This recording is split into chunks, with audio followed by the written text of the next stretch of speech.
Another day, another train, and this time we're leaving Siena, Italy, and traveling to a city James Bond has only visited 3 times in the books and 3 times in the movies. Bond travels by train from Rome to Venice in Ian Fleming's 1960s short story, Risico. In 1979, he is investigating Drax's laboratory in Christopher Wood's film adaptation of James Bond and Moonraker. And lastly, he would face a potential demise in John Gardner's 1992 novel, Death is Forever. As for the films, Bond arrives in Venice only to find a vengeful Rosa Klebb in the 1963 film From Russia with Love. 16 years later, Bond would discover a lethal chemical created to wipe out all humanity in 1979's Moonraker. Jumping ahead 27 years later, and Bond is enjoying some convalescent sailing as he and Vesper arrive on the Grand Canal in Casino Royale. Now it's our turn to enjoy the floating city of Venice. Why don't you come along?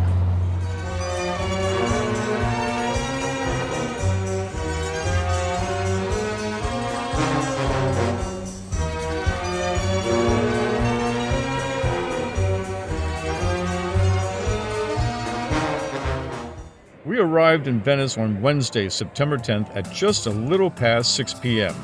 As we walked out of the station, we were greeted by this wonderful view of the Grand Canal.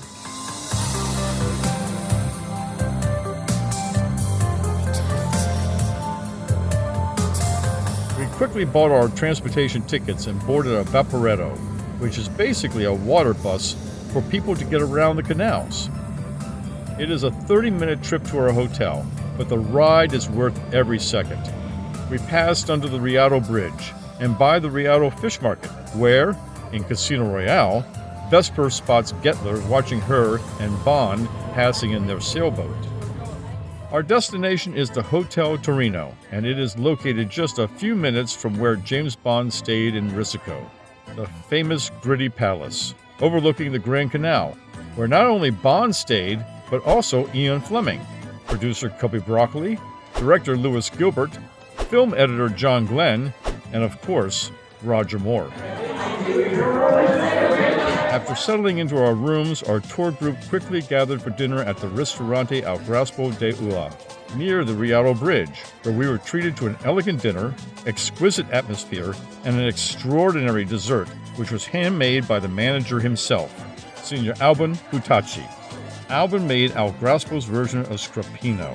It is made with limoncello, vodka, prosecco, and vanilla ice cream, and in my humble opinion, it is a dessert to die another day for.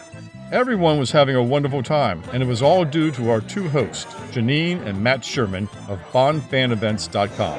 Thanks everyone for being here. We appreciate you. Ciao, ciao. They have been doing 007 tours across the globe for over 30 years, from Cairo to Chicago, to London and Los Angeles, and from New York to New Orleans. Ciao, 007. Ciao, 007. The Shermans offers up a bounty of sightseeing and enjoyment. The next morning, Thursday, September 11th, we took a Vaporetto to the island of Lido, where Bond met Liesl Baum on the beach in the short story Risico. But we did not stop at that beach. Instead, we visited the monastery San Nicolo al Lido.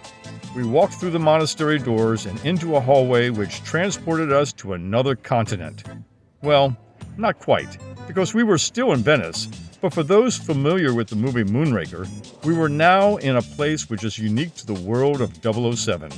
It is MI6's secret headquarters in the jungles of Brazil. The courtyard is where Bond meets up with Q, as we watch several weapons of Q Branch being tested.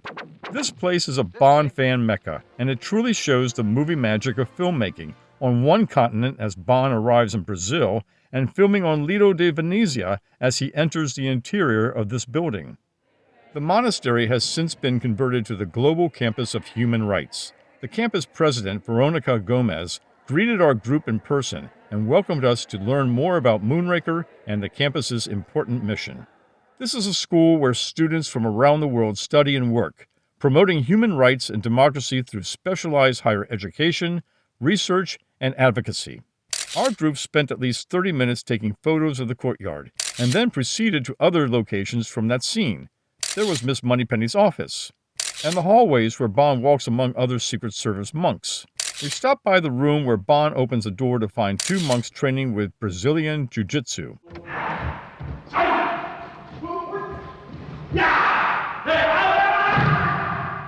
And lastly, we found ourselves in M's office, where Bond is briefed by Q about the deadly Orchidea nigra vials found in Drax's laboratory. Now, you're probably wondering why this is such an important place for a James Bond fan to visit. Simple. We know that this is where actors Roger Moore, Bernard Lee, Desmond Llewellyn, and Lois Maxwell played their iconic roles. It's also where director Lewis Gilbert and producer Albert R. Cubby Broccoli worked behind the scenes. Knowing that they were once in this room and that this was the last location where all four actors worked together makes this a very special Bond place to visit.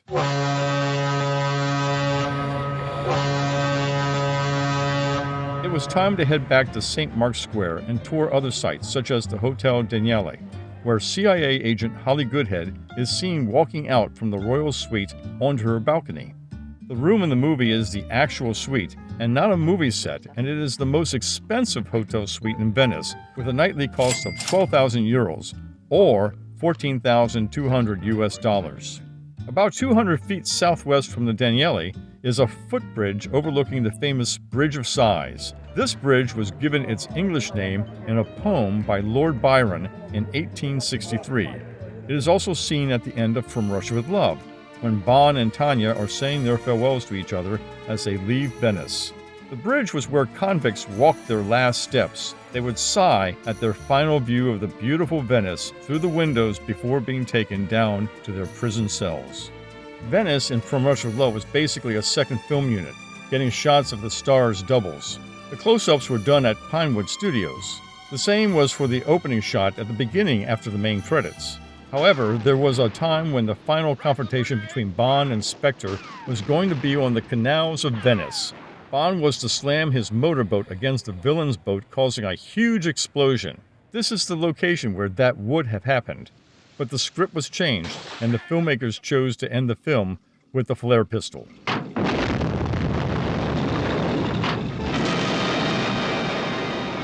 There's a saying in England, where there's smoke, there's fire.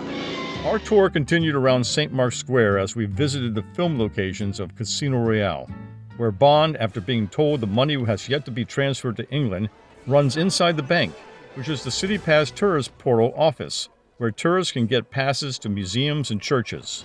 Bond then chases after his lover and double agent Vesper Lynd, running back and forth across the square until he spots Vesper in her red dress as she walks over a back alley bridge.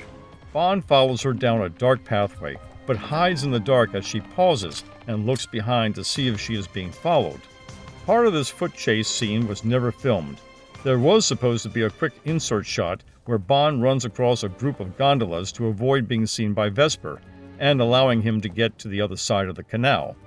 It was now getting late, and Judy and I decided to have dinner at La Caravella, a restaurant which is featured briefly in John Gardner's Death is Forever, as Bond girl Easy St. John warns 007 in a letter that she and the others have gone for an early dinner at that restaurant. The truth is, La Caravella has some of the best food in Venice. My wife and I highly recommend the carbonara ravioli. Oh, there's H&M! After dinner, we took in the numerous stores which can be found among the many alleys and walkways around St. Mark's Square. One such store I could not resist was the Merchant of Venice, located around the corner from St. Mark's Basilica and the Bridge of Sighs. I had to find out if they had any Ian Fleming James Bond books for sale. They did, but only in Italiano. Can you guess the titles of each book? I was hoping it'd be you. Later that evening, approximately 9:30 p.m., we decided to locate the Ponte dei Consalvezzi Bridge, where Ilsa Faust and her nemesis, Gabrielle, fight to the death in Mission Impossible Dead Reckoning. The bridge and street area were deserted and very dark. One could understand completely why the shady Gabrielle picked this place for a final showdown. Towards midnight, the tour group gathered in St. Mark's Square for some drinks, live music, and a chance to hear the two clock towers toll their bells. The Torre dell'Orologio, or simply the St. Mark's Clock Tower, is featured prominently in Moonraker. As the tragic demise of Corinne Dufour plays out on the screen, the audience begins to hear a bell toll.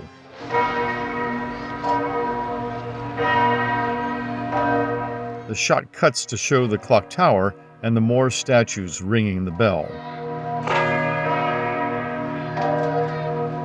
The interesting part of this scene is that both bell towers from St. Mark's Square is tolling at the same time when, in fact, the Torre dell'Orologio only strikes the bell 2 minutes before the hour and 2 minutes after the hour, whereas the main St. Mark's Campanile rings on the hour, twice a day at noon and midnight. This is done to keep the unique sounds of the bells separated for the enjoyment of the tourist. However, the sound editors used both bell towers at the opening shot of Venice, symbolizing for whom the bells toll for Corinne Dufour. This also gives us an exact time as to when James Bond arrives by gondola into St. Mark's Square at exactly 12 noon. St. Mark's Clock Tower is seen again during the confrontation between Bond and Drax's henchman Chang later in the film. The clock's face displays the time in 24-hour increments and shows the current phase of the moon, as well as dominant zodiac signs. It was designed and completed in 1499 and is visible from the Venetian lagoon. It was built to showcase the wealth and power of Venice.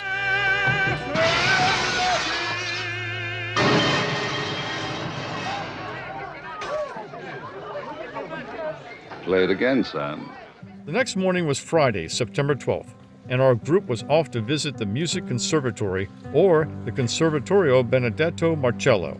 Established in 1876, this conservatory offers courses in singing, music, composition, choral music, orchestration, and teaches students how to play on numerous musical instruments. It is also a favorite film site for Eon Productions, for not only was Moonraker filmed here, but also Casino Royale. Both scenes have Bond following the main Bond girl of each film. Roger Moore follows Lois Childs as she tries to spy on Drax's secret hiding upstairs. I followed those stairs up to the next floor and found nothing but classrooms. Unfortunately, there was no hidden laboratory. Later in the film, Bond rows his gondola up to the alley behind the conservatory. The exterior shot is not too far from the Academia Bridge. He then picks the lock to get into the courtyard. The gate which leads to the Grand Canal is always locked, but it is just a few feet from the laboratory stairs. On the flip side of the courtyard, we have Casino Royale, where Daniel Craig follows Eva Green to her rendezvous with Gettler and takes out a few bad guys, including Glenn Foster, who would later play double agent Mitchell at the beginning of Quantum of Solace. Bond hides behind this pillar where Gettler makes the exchange with Vesper.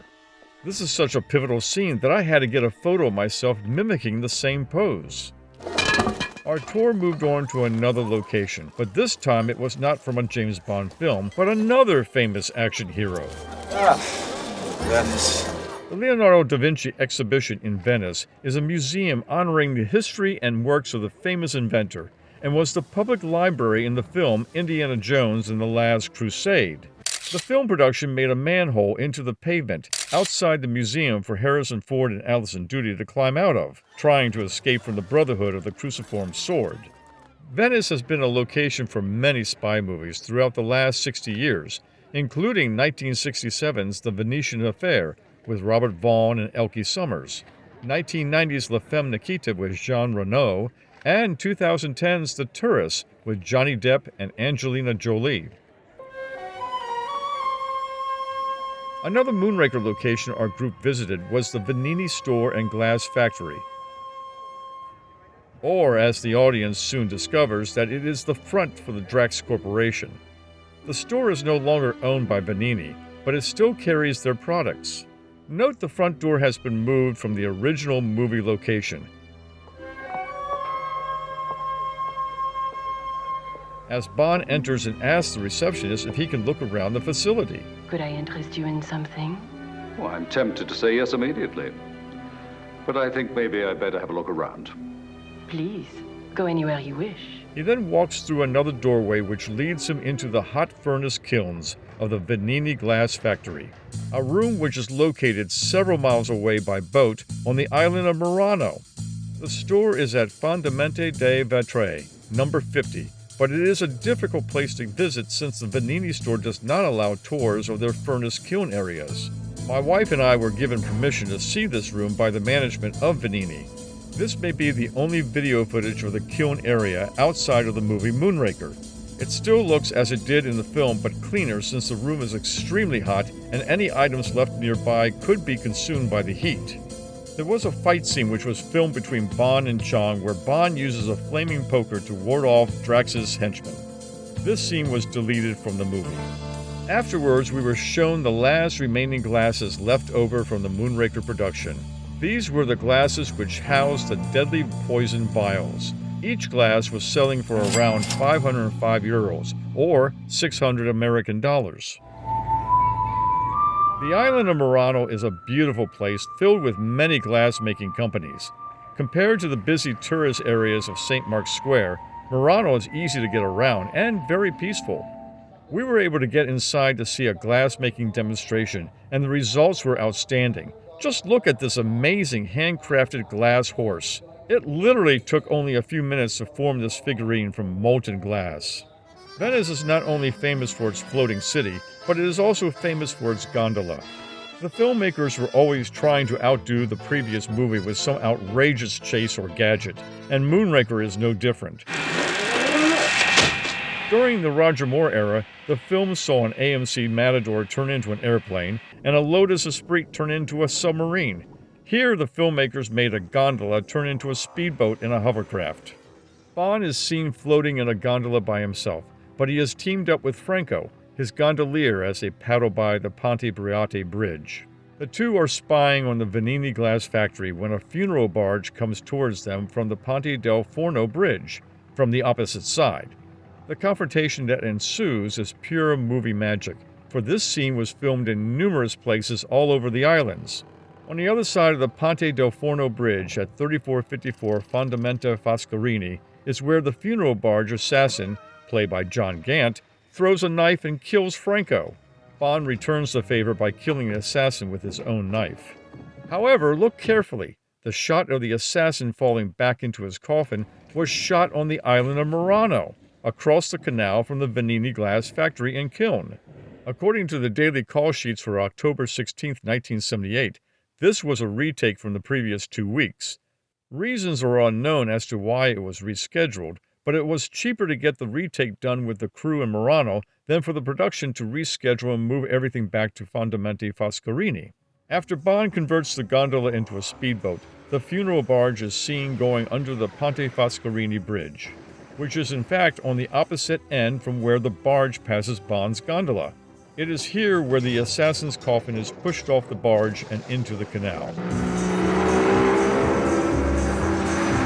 Bond's gondola is then chased by another boat as he navigates to the San Trovaso boatyard, which is approximately 5 islands southwest from where we left the funeral barge. Meanwhile, a consumptive Italian man, played by character actor Alfie Bass, walks over the Ponte Foscarini Bridge, looks down at the coffin, coughs, and tosses his cigarette into the canal.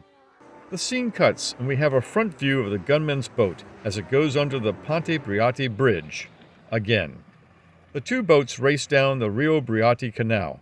Then the scene cuts to 2 lovers in a gondola where the gondolier is about to navigate them out from the Rio de Santa Caterina Canal, located northeast of the Ponte Briate Bridge. Unfortunately, the gondola is cut in half by the gunman's boat, but our lovers are more stirred than shaken. The final part of this chase has Bond arriving back at St. Mark's Square, where his gondola now converts into a hydrofoil and becomes amphibious while eluding his pursuers across the crowded and bemused tourist attraction. As for our tour, there wasn't a double-taking pigeon to be found anywhere. The next morning was Saturday, September 13th, and it was our last full day in Venice. Our first stop was the location in Casino Royale, where Bond, Gettler, and Vesper are trapped inside a building which is sinking fast into the canal. Obviously, the production team did not sink a real building, but the model effects team did, and the results are nothing short of fantastic. Our tour group quickly set off across the Risico Bridge, and we were among a horde of tourists trying to get a photo of the Grand Canal from the center of the bridge. The Risico has many souvenir shops selling vibrant and macabre masks, and Matt Sherman told us about a big action scene that was dropped from the final script of Bond 18, centering on the Venice Carnival.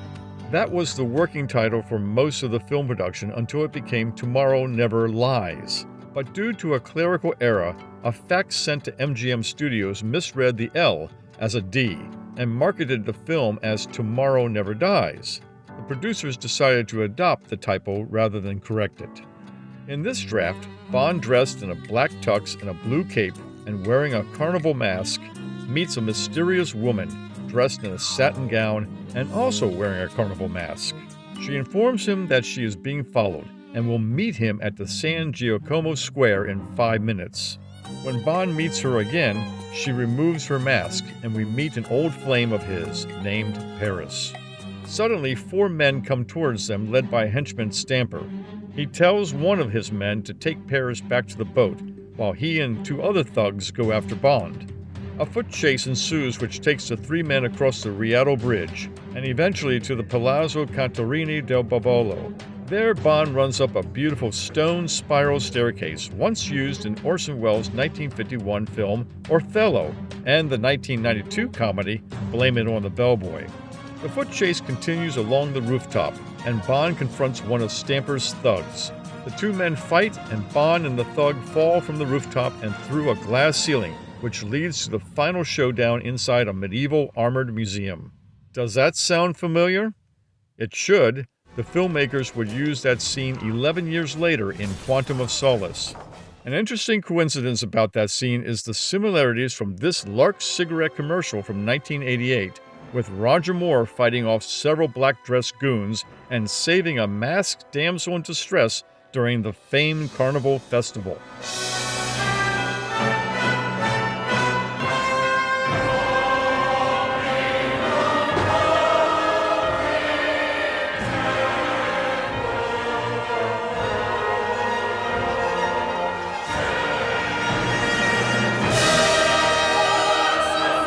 Speak loud. Was this the genesis that inspired screenwriter Bruce Fierstein to create a deadly confrontation in Venice? In the end, Bond 18 went through many rewrites. All the scenes in Venice would be dropped and rewritten for scenes in Hamburg, Germany, featuring a shootout inside a newspaper printing press, They'll print anything these days. a German paid assassin, I feel like an idiot. and a car chase with a remote-controlled BMW. Please fasten seatbelt.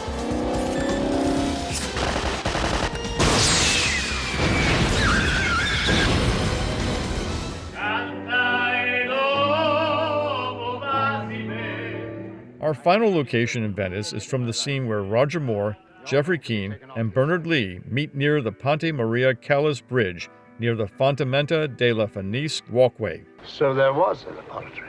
It is the last scene in Venice, and one of the last scenes actor Bernard Lee did in his iconic role as Sir Miles Meservey, or as we know him best as M. Bernard Lee would pass away nearly 2 years later, just weeks prior to him reprising his role in the next 007 film, For Your Eyes Only.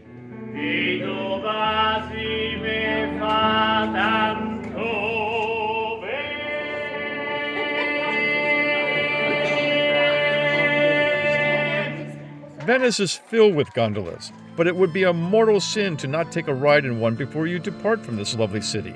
Judy and I did just that, and we were thrilled as we floated through the narrow canals, the low bridges, and eventually onto the Grand Canal. That night, our group had its final dinner, and Matt and Janine Sherman thanked us all for allowing them to lead us through these 3 most beautiful cities in Italy. We were also honored to meet so many interesting people, to learn about new cultures and see historic sites we previously could only see in history books and films. There are many different James Bond tours around the world, led by numerous Bond experts, which you can find on the internet, and Bond Fan Events is one of them. Not only do Matt and Janine conduct the tours, but they also connect people to museum and library events, symphonic concerts, galas, film premieres, movie auctions, and fan conventions. Matt was also one of the guests on the Icons Unearthed series showcasing the history of the Eon-produced James Bond movies, and he helped secure George Lazenby in his last major interview. G'day, mate. My name's Bond, James Bond. Our trip to Italy is one we will never forget, and it only entices us to go on other tours around the world. As Judy and I say goodbye to Italy, we have yet one more city to visit before we head home. Send me that photo. A place which is best remembered in a much-beloved family musical, but it is also a place 007 visited briefly in a continuation novel by author John Gardner. As we say our last Ciao 007 and prepare to say Guten Tag 007, see you next time.